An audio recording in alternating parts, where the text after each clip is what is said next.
G'day, this is Sarah and Matt from Amateur Filmies, and today we're going to take you through another Blu-ray haul. It has been a few months since we've done a Blu-ray haul, but we're really excited to show you what we've got. We've got a bunch of titles, boutique and non-boutique, so we're very excited. Yeah, this is like, if you've been following our channel for a while, you'll know that because we've been bulk buying a lot of films from another collector and, obviously there's been various sales, we've got a lot of catching up to do as far as showing you what we've bought recently. So we can't give you an accurate timeline of when we've picked up these various Blu-rays. This is just random stuff that we've bought over the last few months.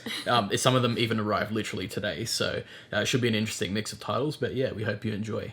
So despite this being a Blu-ray haul, the first thing that we're going to be showing is not a Blu-ray. So Sarah and I recently had our engagement party, and our good friends Josh and Christy actually got us an amazing present, and that is an original prop from Killer Clowns from Outer Space. This thing is absolutely awesome. It's so realistic looking, which makes sense, I guess, because, it is an original prop or whatever. This thing just looks, it's so cool. It's such an amazing present. This was the last thing I was expecting to unwrap on our engagement night. But it's going to be displayed very, very well in our movie room. Just going to chuck him over there. Thanks again, Josh and Christy. So another engagement present we received was actually really thoughtful, and I've never heard of this film before. It's Destination Wedding. And we received this from some really good friends. Inside they wrote a card, which is really cute. But Winona Ryder and Keanu Reeves, I didn't realise they did a movie together outside of Dracula. Yeah, so, it looks like it's going to be a fun little romance thing, but it was really cute. They got it for us for our engagement present, as Sarah said, and yeah, they left a really nice note on the inside of the insert. Inside of the insert, yeah. So we're gonna have to check this one out, hey? Oh yeah, for sure. Yeah, he knows I love Keanu, so and I love Winona, so yeah, perfect. So this next one's actually a title I've been wanting to pick up for a really long time, but obviously before we keep going on, standard fare, a lot of these we're yet to see yet, just because some of them are really recent pickups and whatnot, so I haven't seen this one yet. But this is A Lizard in a Woman's Skin, directed by Lucio Fulci. I had a spare black case coming in the collection, so I decided to chuck it in that. I've been wanting to see this for a really long time. It's supposed to be one of Lucio Fulci's better films, and given that I'm such a fan of his work, it's pretty weird that I haven't seen this movie yet. So got it for a really great price off of Amazon, and yeah, I'm going to be watching this one very soon. This next one I was really excited to pick up. We finally bit the bullet and bought it, and that is the Rabid remake by the Soska sisters. I'm really keen to watch this one. I've heard that it gets mixed reviews, but yeah. It's zombie-esque. I know I'm going to love it. Yeah, I liked the original one by Cronenberg, obviously, and I haven't seen much from the Soska sisters, but I did really enjoy American Mary. I thought it was quite different, and I haven't seen Dead Hooker in a Trunk yet, but that is another one by the Soska sisters, so I know they sort of make grindhouse exploitation type films, so given that they're working with a Cronenberg film, hopefully they take it up an extra level, so I guess we'll see. So this next title is actually by a company in Australia called Imprint, which I'm sure a lot of you guys have already heard about. That is Hard 8. This one's directed by Paul Thomas Anderson, and this one's still sealed, obviously, but Imprint are a really great company. We've only got one or two of their releases, but we do intend on picking up more in the future. They actually recently announced an edition of The Dead Zone, directed by David Cronenberg, but it's also a Stephen King adaptation, of course, and I actually really like that movie. But we want to start, getting more of Imprint's titles, because what we've seen so far, they've been really great quality. So hopefully I get around to watching Hard 8 soon. I actually have heard this film is quite good too, so that's always a bonus when the film's actually good. But yeah, the treatment for this seems like it looks really good based on the back and the reviews that I've read online, so should be good. We have Blackwater Abyss, and this is a sequel to I think it's 2007 crocodile movie that came out the same year as Rogue. I absolutely love the original. I thought this sequel was going to be really bad because it had pretty bad ratings, but I was pleasantly surprised by it. Really intense. It was pretty much a bunch of people go caving, and then crocodiles get in and the cave floods. And it's just really intense and has a really cool sort of twist at the end. Yeah. So yeah, highly recommend if you're into crocodile movies. So here we have the film Dharma. This is released by MVD Entertainment. This is our first release from them in our collection, actually, but I've been wanting to see this film for so long because, I always knew about those serial killer films from the early 2000s. They had Dharma, Bundy, I think they had a Gacy film as well, and most of them are supposed to be pretty bad. I haven't seen any of them, but this one, as far as reviews wise and popularity wise, Dharma seemed to be one that people spoke highly about, or at least more highly than the other ones. I'm very familiar with Jeffrey Dahmer, the serial killer, and his backstory and all the nasty stuff he did, so it'll be interesting to see how this Hollywood production tackled that story. It'll be interesting. We have Mortal Kombat by another Paul Anderson, but Paul W.S. Anderson this time. We watched the 2021 remake, and so we had to buy and recheck the Mortal Kombat, 1995, see if it stands up, and it absolutely does. I remember all the nostalgia came flooding back. Yeah, because we'd seen this film plenty of times growing up and stuff. And of course. Yeah, it's so cheesy and absolutely ridiculous. And the special effects, while they're obviously very dated, they're just so charming. Of course. And the fight scenes are actually legitimately good in this film. I didn't realise. They're quite fun. And even though obviously the movie hasn't come out, on Blu-ray or anything yet, we will say that we did enjoy the remake, the one that came out. The one that's in theaters right now, we actually did find a lot of enjoyment in that one. Definitely worth the watch. This next release is from Blue Underground. This is The Prowler. This is supposed to be a classic slasher film. I think I may have said in the previous Blue Underground collection overview video I did a few months ago that this is, it's a very popular release from Blue Underground, but I had never seen it before. And now that I have it in the collection, I'm going to be watching this as soon as possible because it's supposed to be a really well done movie as well. It's from the early 80s, if I'm not mistaken. And I really liked the idea behind the killer in this film. He's like a war veteran who comes back and he's sort of been driven crazy. And I think he dons like a full-on uniform and stuff like that. So I like the idea behind it. And if I'm not mistaken, it maybe Tom Savini actually might be behind the effects in this, but not surprisingly. Yeah, exactly. And so yeah, we love our slasher films. Finally, we're gonna be able to check off like one of the most popular ones out there. So glad to have it. So we have 2 films by Satoshi Kon, and that is Perfect Blue and Paprika. Now, as you can see, we have opened and watched Perfect Blue.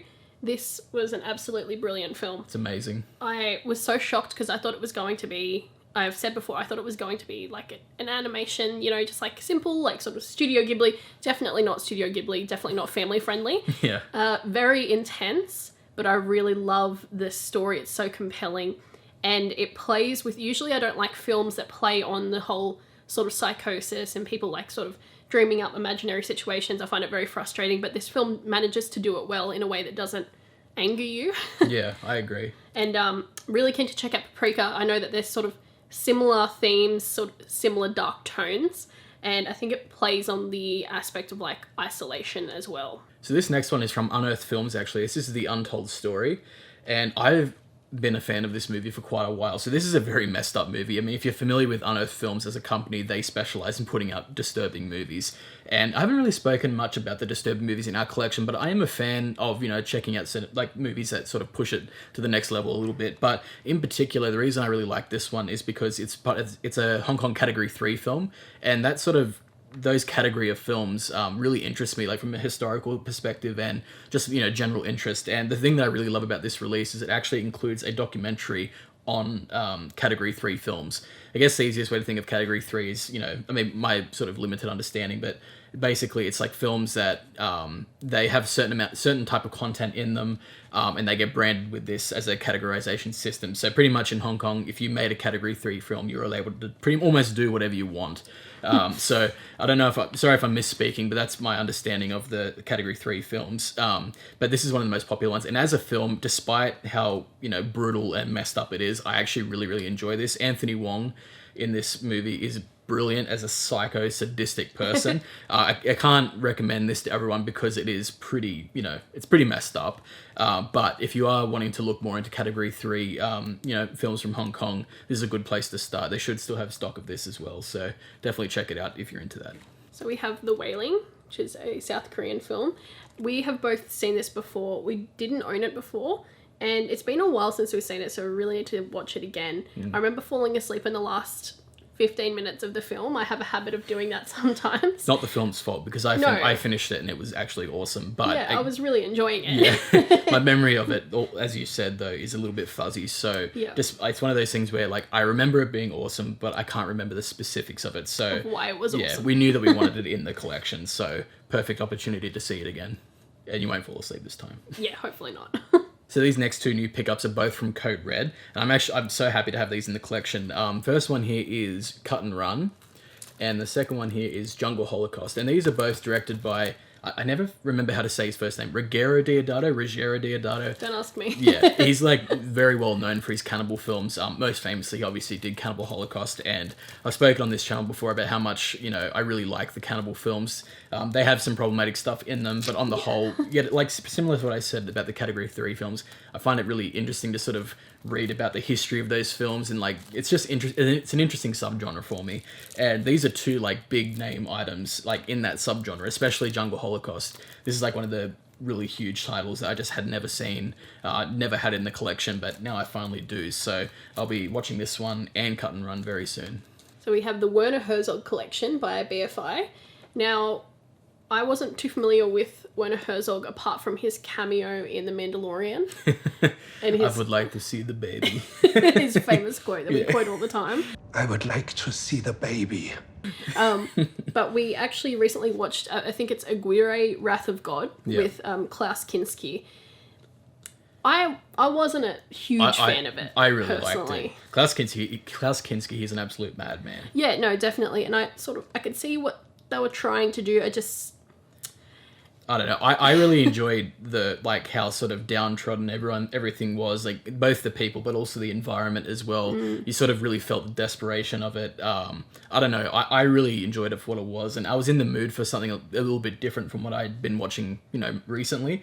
And yeah, Wrath of God definitely did that for me. And I probably the next one I'll be checking out will be Fitzcarraldo. This next one's from Severin this time. This is Family Portraits, a trilogy of America. And I don't really have much to say about this film just because, obviously it's still sealed, so I haven't seen it. But it is one that I had heard about many, many years ago at a time when I wasn't really collecting seriously. And it always seemed like a film that was hard to get your hands on. I could be wrong with that, but I do remember, like, once I started collecting again, trying to get my hands on this film, I wasn't able to get it anywhere. But, so, when I saw that Severin had announced it, I'm like, may as well pick it up, finally check it out.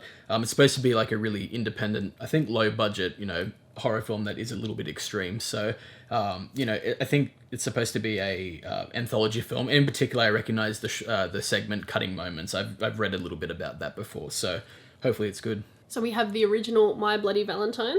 And I really love the design on these steel books from Scream Factory. Aren't they gorgeous? Yeah, I've always loved the uniformity of the spines, and also just, the artwork's always amazing from Scream Factory. Of course, it's gorgeous. And I always got this movie confused with the movie Valentine, which is also a really good slasher in my opinion. And I really can't wait to check this out. I love sort of those themed slashers like Mother's Day, Happy Birthday to Me. Yeah, Black Christmas. That graduation slasher, Graduation Day. Yeah. Yeah, so can't wait to check this one out. And by the sort of vibe of it, I feel like you should be able to pair it with The Prowler. Yeah. Going off my limited knowledge. Yeah, I mean, this films. is like another massive slasher that we've never seen. Like we've seen so many, but like the fact that we're both not seen the original My Bloody Valentine and The Prowler, we should be a bit ashamed, I think. Of course. But, I think might make a good double bill, so maybe we'll probably do that this week, I reckon. Also, the killer wears like a little fun little uniform, like in The Prowler, so. Yeah. So this one's from Shout Factory. This is adaptation. Sorry about the glare on that one. This one stars Nicolas Cage. It's directed by Spike Jonze, and it's about Charlie Kaufman. I think I have seen this movie, but it's been, I think, well over 10 years. And I do remember enjoying it for what that's worth, but like at the same time, I just don't remember enough about it. I saw this for a really cheap price online. I'm like, you know what? I know it's an Oscar-winning film. I do remember enjoying it somewhat. May as well just pick it up and give it another go. So we were lucky enough to get the slipcover on it, actually. I don't know how... It's really cute. Yeah, I don't know how rare it is nowadays, but yeah, we got it off Amazon. It's always a gamble with them, whether or not you actually get the slipcover. So, but yeah, cool to have. We have Return of the Living Dead Part 2. Now, for some reason, I was always told that this was not that good of a movie, but I watched it and it's amazing. I thought it was, sort of on par with the first. I thought it was really intense, and while it is really good, there are two characters and they appear in the first movie as well. They are constantly crying throughout the film and screaming and wailing. And if you've seen this movie, you'll know exactly who I'm talking about, but they're extremely annoying. Yeah. And they just get in the way. And I don't know whether it's supposed to be funny, but it's just sad because, like, obviously, like, I think they're infected and they're Yeah. like dying, so they're screaming. I'm like, this isn't funny. Just, you know. Yeah, I know who you're talking about. Obviously, that was one thing I didn't like too much about the original and the follow up is those two their characters are fine, but they just get a little bit much at times. But on the whole, though, like they're classic zombie films, and I do enjoy both of them. I think some people say that the sequel is a little bit too similar to the original one, and I can definitely understand that. But like, if you're just in the mood for like a fun time with a zombie film, like you can't go wrong with either the original or the sequel or Part 3, which is also 3 is amazing. great. Yeah. It's a lot darker than Yeah. the first two, I believe. Yeah, exactly. So as we were talking about Return of the Living Dead Part 2, I actually remember that we grabbed this triple pack as well. I don't know what this is from. We got it off Amazon. This is Return of the Living Dead, Necropolis, Return of the Living Dead, Rave to the Grave, and then there's also Flight of the Living Dead, which if it's the one I'm thinking of, I have seen. It's all right. But yeah, I keep forgetting that these sequels even exist. You've seen one of these, haven't you? I've seen Rave to the Grave. It was always like sitting in my dad's office, and we put it on one day. It was just trash. Yeah. But good trash. I love a good trashy zombie film. So can't wait to check that one out Yeah, again. I've heard they don't really hold a light to the first three, but like, No. you know, if you're a zombie completionist, look, curiosity's gotten the better of me. I'm going to check these out. We have to. I have, my expectations are on the floor, but we'll see. So this next film is from Cult Films, which I think is partnered with Shameless, but I could be wrong. But regardless, this is Opera, directed by Dario Argento, and this is one of his big films that I've been wanting to see for a long time, because I've watched all of his early films, and I love them all, but this is like, you know, one of the big titles that I've just been missing, and, you know, I grabbed it, and I actually did quite enjoy it. You enjoyed it as well, didn't you? Yeah, I absolutely loved it. The opening scene felt very reminiscent of Birdman in the way that it was shot. Like it's obviously set in a theatre like Birdman, and the camera sort of pans around to all this chaotic noise and everyone sort of running and talking. Yeah. And so yeah, I always thought that was interesting. Yeah, I thought the camera work was quite good, and also some of the kills are quite good in the movie as well. As far as where it ranks among my, you know, favorite Argento movies, it's not in the.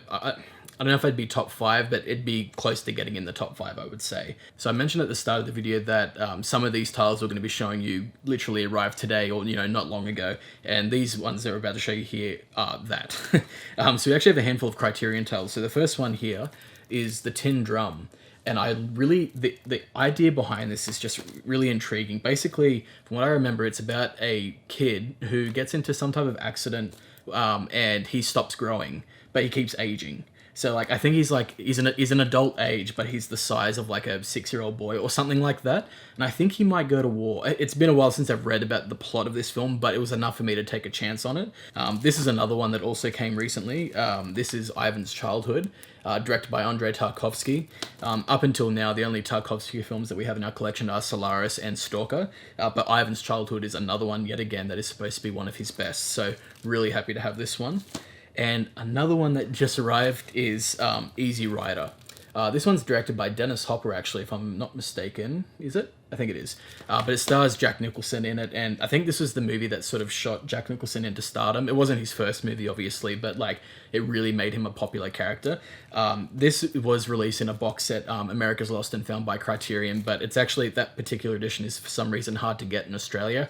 It's really, really expensive as well. But so I figured, you know, in that set, Easy Rider and 5 Easy Pieces were the main ones I wanted to check out.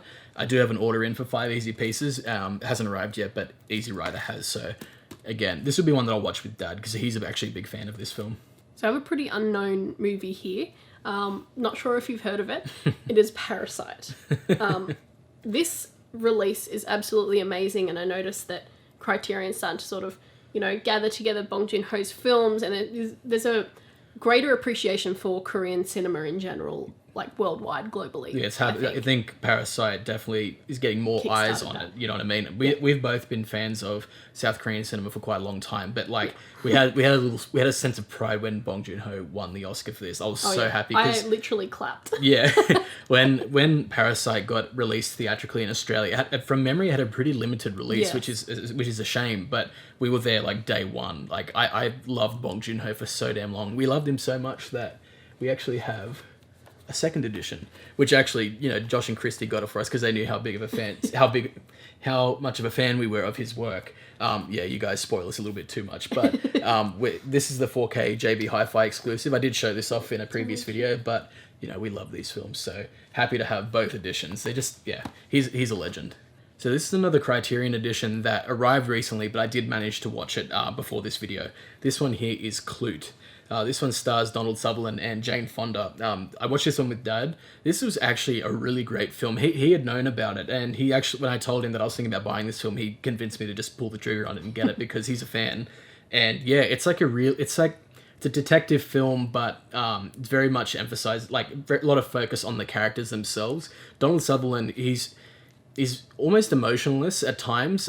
He seems a little bit shut off, but Jane Fonda's performance in this is amazing. I think she may have even gotten an Oscar for it, or at least nominated.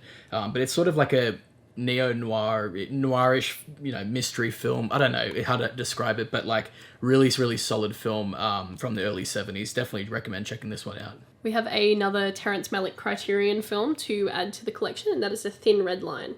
I'm definitely, this will be my first Terrence Malick film because I absolutely love war movies. Don't know why, I'm just obsessed with them.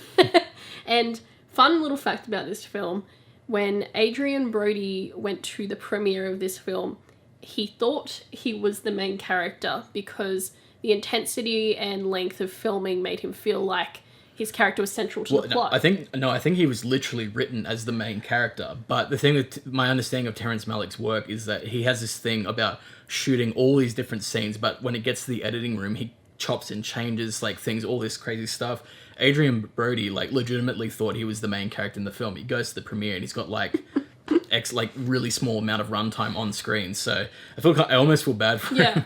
Kind of rough, but yeah. It's not our only Terrence Malick film in the collection. I know you haven't seen it, but we have Badlands, and I know that you would like that film, so you really should check it out too. Okay, maybe I will. We have another David Lynch film to add to the Criterion collection. This is The Elephant Man. Yet another one that I'd seen many, many years ago, but just hadn't rewatched it since. Criterion put out this lovely edition, and so we snapped it up. I love David Lynch. His films, I love how experimental they are. From memory, I mean, I watched this before I was like really into David Lynch as a filmmaker, but from memory, this is sort of played a little bit more straight than some of his other films, which are usually more art house and experimental. But I just recall this being absolutely like devastating. It's such a sad film. Just sort of, got to get in the right emotional state to watch something as dark as this, but I did enjoy it. So you haven't seen this one, have you? No, I haven't. I've heard great things though. Yeah. The last Criterion we'll be showing off in this Blu-ray haul is a contentious one. It is a very controversial one. This is Salo, or The 120 Days of Sodom.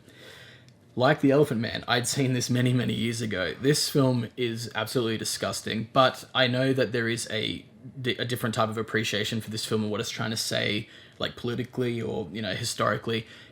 I want to see it. So I want to see it again in that lens, because I have to admit, when I first watched this film, I was like a teenager. I'm like, what's the most messed up movie out there? I was trying to cross them off, my list, and I saw Salo pop up, obviously. So I'm like, I'll watch that. And I wasn't paying attention to what the film was trying to say. So I thought, let's give it a go. I know it's a bit of a meme at this point to get this movie in the collection, but there are a lot of people who legitimately like this film, so we'll see if I become one as well. We have Jennifer Kent's amazing follow-up to The Babadook, and that is The Nightingale. And now, I think I've shared my thoughts on this film in many different settings. Being a history major and being a lover of Jennifer Kent, I think this is an absolutely beautiful film. It's very brutal, but it's also very brilliant, and I think it's a really satisfying and beautiful tale of revenge. When I was studying colonial history, or Australian colonial history at uni, one of the most interesting facts that I heard was very often Aboriginal and Torres Strait Islander people were friendly with the Irish because they both had a similar hatred of the British, which is a very interesting point of history, and you can definitely see it within this film. I guess both characters are downtrodden, they're underdogs. One's Irish, one's Aboriginal. And so they both have reasons to hate the British and to hate particular characters within this film.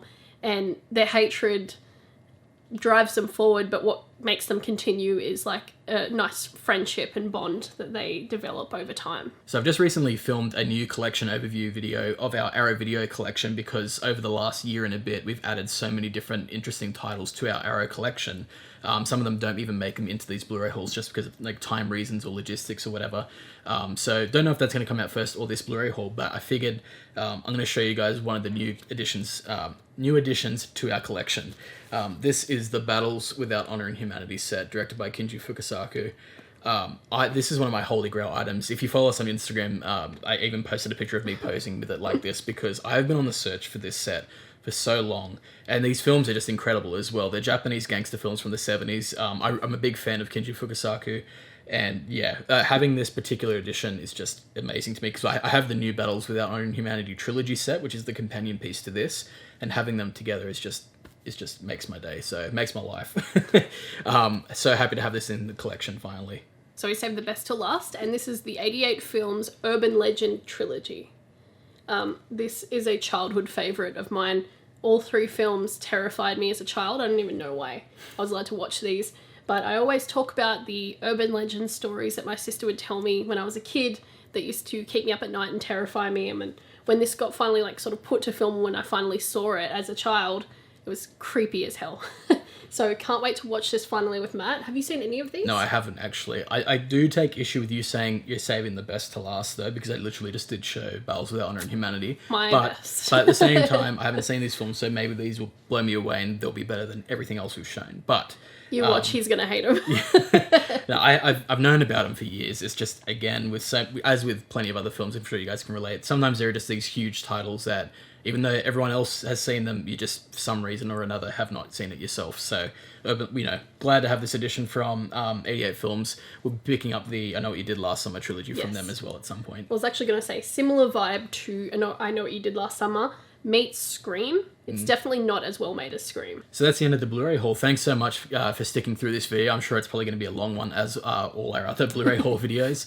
We had quite the eclectic mix here today. We had stuff from almost every single label under the sun. So I'm sure it won't be long before we have another video out. As I said, I filmed the Arrow Video collection overview video. That's a hard sentence to say. But we also have our haul from the Easter Carnage sale that Arrow recently did. Hopefully that should be here soon. So I'm sure we'll film something then and show you guys what we got. So thanks so much for watching. It's really funny. We actually said we'd slow down on purchasing, and we did not. Yeah, we never hold to our own word. We did say that we would calm ourselves with the purchasing, but you know how it is. Thanks very much for watching, and we'll see you in the next video.